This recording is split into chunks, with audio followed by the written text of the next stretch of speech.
Last year was a challenging season for James Harden and the Rockets, barely sneaking into the playoffs with a 500 record. The Rockets' best player was also left off all NBA teams despite great stats. But when Harden's teammate Patrick Beverley was asked by Basketball Insiders what he expects from Harden this season, Beverley said, MVP and leading us to the finals. Simple. Stephen A., is Beverley correct?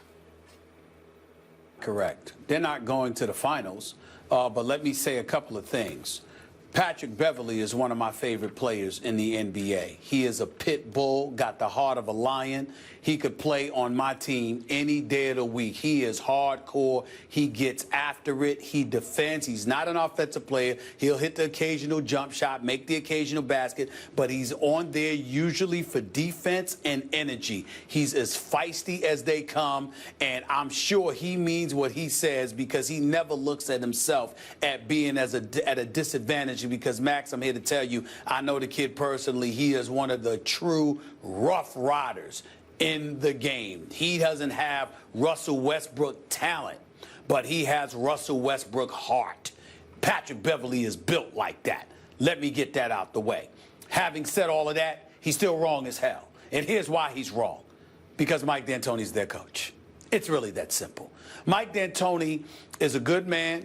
He's a damn good offensive coach. Doesn't think about defense.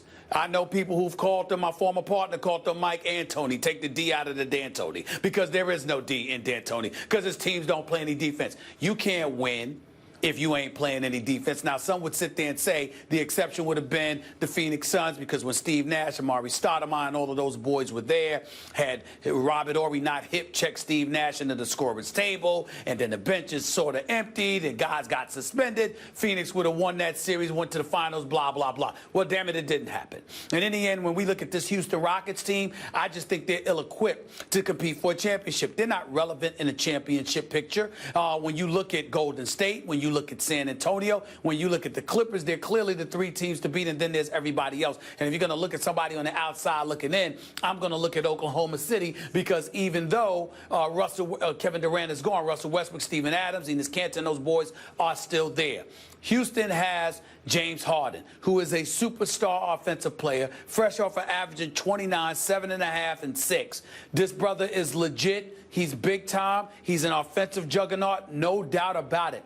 But the Houston Rockets are not going to be good enough to warrant him getting strong MVP consideration. Mike D'Antoni not going to play any defense, so you'll have an opportunity to shoot in 7 seconds or left, get the ball out your hand and jack up shots all day, which will lead to more points for James Harden, but that's not going to necessarily lead to more wins for the Rockets. It's not going to lead to championship relevancy, thereby not making James Harden that relevant in the MVP conversation. He's an MVP talent. He is big time. But the team collectively will not be good enough, and as a result, they won't warrant MVP. He won't warrant MVP consideration because they won't warrant consideration at all. I think there's a very good chance James Harden can actually win the MVP this year. I think Patrick Beverley, who I agree with you, you gotta love the way he plays. He's so tough. He does get after it. If only James Harden cared as much about defense as Patrick Beverley cares about defense, he really would be a legitimate MVP-level player. But the fact is he doesn't. He knows, everyone knows, the way you get paid in the NBA is to put up numbers. In fact, MVP voters in the NBA, not as bad as baseball MVP voters years ago, where if you had a lot of RBIs, they just give you the MVP, even if there were literally 10 players in the league better than you. Still, MVP voters tend to reward scorers and great offensive players, and James Harden can get to the basket and he can shoot the three, that's for sure. I want to get to Mike D'Antoni in a second, or right now, rather. He revolutionized the NBA, Stephen A., with the spread pick and roll, really exploiting fully the rules changes and the three-point shot. But when the rest of the league adjusted, and many adapted and adopted his parts of what he did into their own systems, like Greg Popovich, etc., and he didn't have an answer back, that means what he did, where you're like, my God, he's an offensive genius. If you have no answer once the league adjusts and starts doing you better than you do, then it's really like all you did was a parlor trick and everyone else figured it out. And one of the reasons I think D'Antoni hasn't had success since Phoenix, except briefly with Jeremy Lin, was in New York, is that he can't get his best players to buy in. Now, Carmelo's an ISO player. Kobe was an ISO player. Dwight had his own issues. James Harden's kind of an ISO player. I mean, he racks up some assists, but it's like the ball really sticks with him. And part of the job of a coach is to get your best player to buy in. You can't simply be like, oh, well, can't get the best guy to buy in. What can I do? No, that's your job as a coach to get that done. I think Harden is desperate enough right now, and D'Antoni is desperate enough right now, that it may actually be a good match because they'll have to meet each other halfway. I think the Rockets, given the bottom of the West, it's a great top-heavy conference, but the bottom leaves enough room for them to get in there. And Harden, as by far the #1 offensive option on his team, when you look at Durant and Steph going to split votes, when you look at LeBron, who takes his foot off the gas in the regular season because he saves it for the playoffs, he may not get as many votes as he really deserves, especially with Kyrie coming up the way he is. You start looking around the league, it very well may boil down to Harden and Westbrook because voters reward scorers, and so much of the offense of those two teams is going to go through those two guys. I think Harden's right in the mix, Stephen A. But it can't be on mediocre teams, and that's exactly what Houston is going to be. Because how are you going to get two dudes with the same mentality moving? Meeting equal ground or whatever. How are you going to pull that off? They're both on the offensive side of the ball. Now, if one focused on defense and one focused on offense and you met halfway, that would be different. But both of them have the same mentality. James Harden doesn't care that much about defense as a player, and D'Antoni doesn't care that much about defense as a coach. So how is that going to work? That means they're going to be juggernauts offensively, but defensively they're going to leave a lot to be desired. That's what it comes down to the Houston Rockets, not to mention the fact that they're not going to be that good in my estimation. I have nothing but faith in Beverly. I have nothing but faith in Harden as an offensive player. D'Antoni is going to put points on the board. They're going to play an exciting brand of basketball, and I think that Houston is to be respected in that regard. But defensively, as much as sensitive as Mike D'Antoni, is about that, and it's a shame because I can't stand being critical of him because he's such a nice man. He really, really is, Max. He really is a nice guy. But the bottom line is he doesn't give a damn about defense. And no matter what he says, his history, his resume shows that he does not give a damn about defense. He even incriminated himself when he was coaching the Lakers because he was getting mad at the media because the media talked about how he didn't focus on defense at all in practice. He said, what are you talking about? I spent 25 minutes on defense. That's what he said. That's a quote, okay? I think it was 25 Stephen or 30 A, I was calling him Mike D'Antoni from way back. There's no defense on, although his defensive efficiency is a little, it looks even worse than it is because there's so many possessions because he wants to score so fast. He's not quite as bad defensively as given credit for, but he obviously does not care very much about defense. I don't think that hurts his chances with MVP voters for Harden because the voters don't seem to care. Stop. Bottom line. Coaches in the profession swear the man don't care about defense and knows very little about it. We will leave it there. You're watching First Take, presented by Bass Pro Shops. Blake Griffin plans to re-sign with the Clippers and is not open to leaving, sources telling Basketball Insider. Doc Rivers echoing those sentiments, adding that he believes Griffin retires as a Clipper. Rivers is not open to trade talks on Griffin or Chris Paul, and he's not worried about either player walking away in July. Stephen A., does Blake owe the Clippers? Yes, he does. First of all, let me say this. Blake is a star. He's box office. The Clippers should want to keep him. There's no doubt about that. He was hurt last year. I'm not going to hold his performance in the playoffs where he just averaged like 15 and 8. He was not healthy.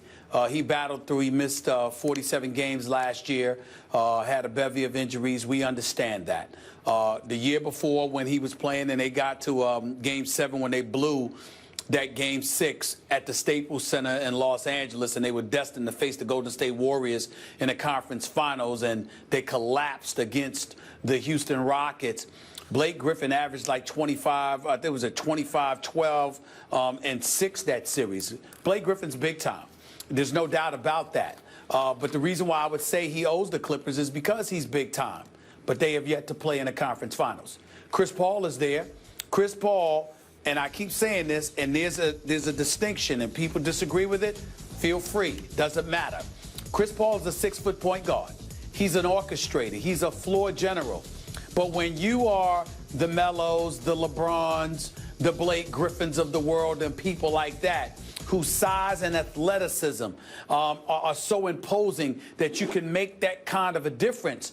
You've got to deliver the goods. And the fact that you haven't yet should be a bane in your existence to some degree. When you look at the Golden State Warriors and what has transpired now that they've got Kevin Durant, where are you going? I mean, Blake Griffin, the only conceivable place that he could go where you legitimately couldn't knock him, Max, if he were to get up and leave and go to Oklahoma City to join Russell Westbrook. And as great as I think Russell Westbrook is, as phenomenal of an athlete and a talent as he is, from a point guard's perspective, why would you go to him when you got Chris Paul? That, to me, is the difference. And so as a result of that, I stay put where I'm at. I got Doc Rivers as my coach. I got Chris Paul as my point guard. I got DeAndre Jordan, who is a skywalker and a phenomenal athlete at the center position. I'm going to stick with that.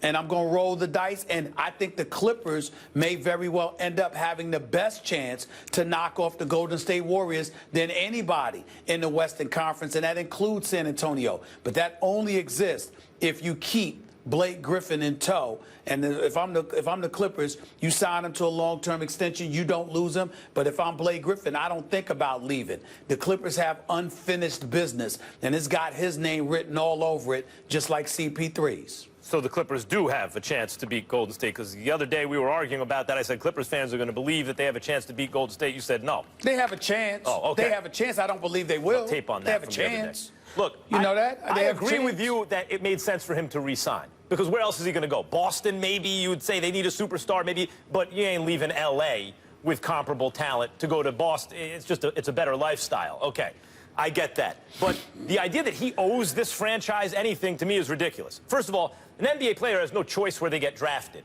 He gets drafted to this team. They sign him to a rookie contract. You're not getting paid your market value, all that stuff. He makes them a destination. You know, I mean, Chris Paul winds up on the team. The NBA seemed to kind of direct him to the Clippers, but you could see that no one ever thought about playing for the Clippers before if they really had it. All of a sudden, it's like, oh, Blake's there and DeAndre's getting better. But really, Blake made them a destination. He made them relevant. I don't think he owes them anything, but I think they owe him. But I do think that signing with the Clippers was a good idea. He's injury prone. He's shown that. There's a lot of money that he can collect, that he can, sign for and guarantee himself right now. And as you mentioned, when you look at the Western Conference, they have, of all the non-Warrior teams, they may have the best situation for him. And even if OKC did, Stephen A., he'd be trading up L.A. or trading down L.A. to go to Oklahoma City. I don't think a lot of people make that choice either. So it's a good idea for him to sign, but I don't think he owes them anything. Max Kellerman, Blake Griffin made the Clippers a desirable destination. We understand that.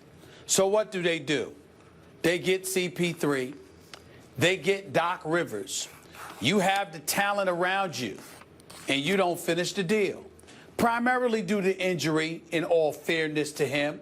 But you were there doing afternoon drive in L.A. You know some of those stories that was emanating out of there. Questions about the relationship with some of the players, whether it be CP3 or DeAndre Jordan. He punches some equipment manager, whoever it is, in the face because the dude was teasing him about how Blake wasn't winning and wasn't getting it done, and you overreact and hurt your hand and you're out for weeks because of that. All of these things factor into the equation because at the end of the day, if you are the Blake Griffin we believe you to be, at one point or another over the course of your 6-year career, 3 times in which you advanced to the conference semifinals, you should have found a way to get it done. Some would argue. So when you look at it from that perspective, and then you look at the personnel that you have with you, and then you look at the coaching that you have with you, you look at the city that you're playing in, you look at how vulnerable the inept, moribund Los Angeles Lakers have become, and then you couple all of that with the fact that KD now went to Golden State to try to ensure that they're going to be the team to beat in the Western Conference for years to come. If you're Blake Griffin and you got that competitive fervor inside of you, then excuse me, you don't run from that challenge. And the best challenge is the challenge that you have right in front of your face, playing for the franchise you're playing for. Sure. That's all I'm saying. Yep. And That's he all don't I'm owe saying. him. He don't owe him, Stephen A., but I agree with you. He should stay. I think he owes him. All right, let's leave it there.